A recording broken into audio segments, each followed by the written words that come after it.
All right, let's talk a little sports. Let's talk about not showing up when it matters.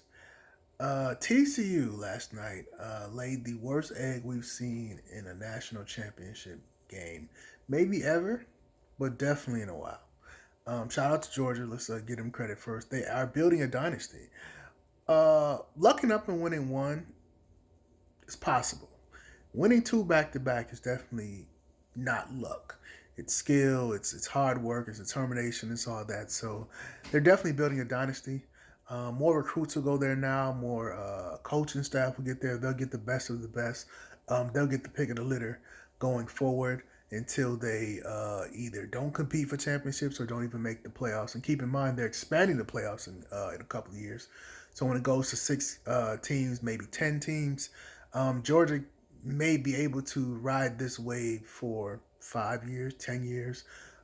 They are definitely building a powerhouse um, in football, and it's great because it's not just the quarterback. It's not. I mean, the defense was dominant last night. The running game was dominant. One defender had he caused three turnovers. The kicking game, the special teams. I mean, every part of the game was elite and the best. So there's spots to be had, and there's talented players behind in every position. So, but yeah, TCU. I mean, it's like they didn't show up, and it's nothing wrong with losing. It's something wrong with just not showing up. And I think the biggest thing this weekend about when it comes to football is three teams did not show up. Obviously, TCU, the Packers, and Dallas. I watched the Packers game, and it seemed like Aaron Rodgers would get a lot of flack. But I mean, the defense was just undisciplined, offsides, penalties here and there. One defender pushed the medical staff. The week during the medical staff saved a man's life. You push a medical staff for no reason. The man seen his player on the ground, went to go get see was attend to his player, and he just pushed him in the back for no reason. He was ejected out the game. Um, and it's like the Packers had a chance to not just beat Detroit, but if you know the history of Detroit and the Packers have been abusing Detroit for years. Ever since obviously Brett Favre, he was murdered every time they played the Packers. Brett Favre would have his best games, and obviously when Aaron Rodgers was at his peak, he would have his best games. But to just not, it's not like they didn't care.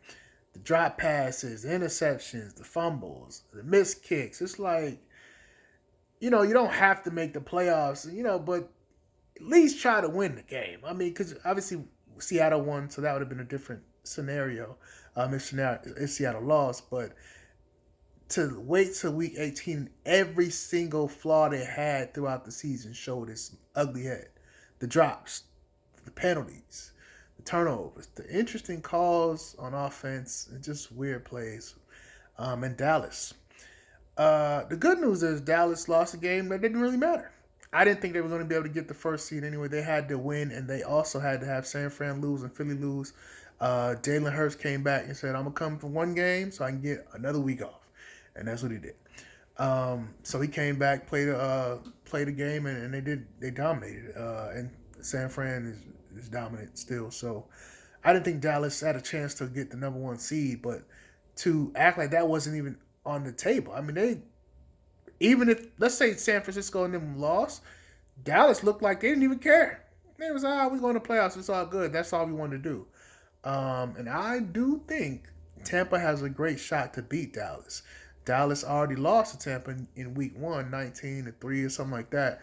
And I've watched Tampa struggle all season, right? They've been up and down all season, mainly down.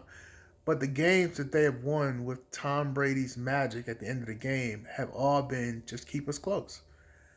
And one thing about Dallas is they'll keep you close. They'll miss a kick. They'll turn the ball over. They'll fumble. They'll have a pick six. They have some drops. CeeDee Lamb love dropping the ball. Defense will give up some runs. So just keep it close. So Tampa has an opportunity to beat Dallas. But if Dallas can prepare, what Dallas will we see? We don't know. But yeah, it just when you don't show up for a game, you don't have to win the game, but when you don't show up, and it's not like no side of any part of these teams showed up. Not offense, not defense, not coaching. So when it mattered the most, you didn't show up. You didn't play like you wanted to play. And it was just telling at the end where you look at Aaron Rodgers. I do think he's going to retire. I think it's wearing on him the criticism, the trying to build it from scratch, getting to know new receivers, getting to know new coaching staff and new players. It's a lot. It's a lot to do later in your career, and I don't think he has the drive for that anymore. It'd be interesting if he can go to another team that maybe a mid-level team, where we already have an offensive line, we already have some receivers. But the problem is you still have to put that work in.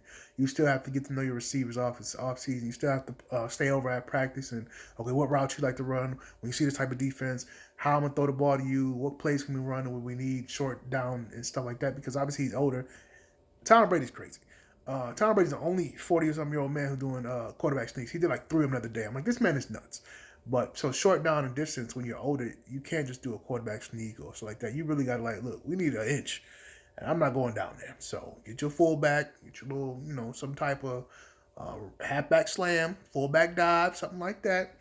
But there has to be a system in place when you're an older quarterback to get short yardage plays, and that's the things you talk with the coaching staff, but also because sometimes you can't just run the ball; you really have to pass the ball. See, that's when you have your receivers, you have your hot routes, you have your things in place. But none of one of those teams showed up. It's going to be interesting to see what happens in the NFL playoffs next weekend. I might do like a preview video. We'll see. All right, peace.